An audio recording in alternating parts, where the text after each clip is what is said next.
बेआईनी बाली खादान उपरे माइन्स तहसिल और पुलिस मिलित चढ़ाऊ 3 बाली बोझे ट्रैक्टर जबत।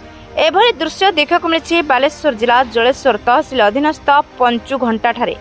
सूचना अनुसार सुवर्णरेखा नदीर पानी छाड़ू छाड़ू तार पेट चिरिबा आरंभ करदेले बाली माफिया। केतेबेले डंगा साहाय्य तो आउ केतेबेले जेसीबी साहाय्य नदी गर्भरू बाली उत्तोलन करी पश्चिम बंग को चोराचालाण करुछंती। जलेश्वर ब्लॉक गोप पंचु घंटारे ठारे माफिया माने बेआईनी बाली उत्तोलन करी ट्रैक्टर साहाय्य बोझेई करी चोराचालाण करुथबा बेले बारंबार अभियोग होई आसुथला। तेबे आज एही अभियोग को आधार करी माइन्स तहसिल और थाना मिलित भावे चढ़ाऊ करी 3टी बाली बोझेई ट्रैक्टर जबत करने सह अधिक तदंत जारी रखिछंती। से जगार पंचघंटा जगार आमर फ्रिक्वेंट कंप्लेन आसूला। तेणु आज माइनिंग ऑफिशियल्स तांकर पर्सनल बाइक रे जाइंकी सेठी पहुँचले। तापर पछे पछे गाड़ी को अटकेला पुलिस जाई पहुँचले। 3टा ट्रैक्टर जबत होईची।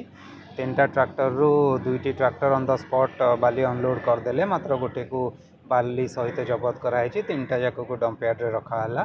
बर्तमान तांको एगेंस्ट रे लीगल एक्शन निया जिवो।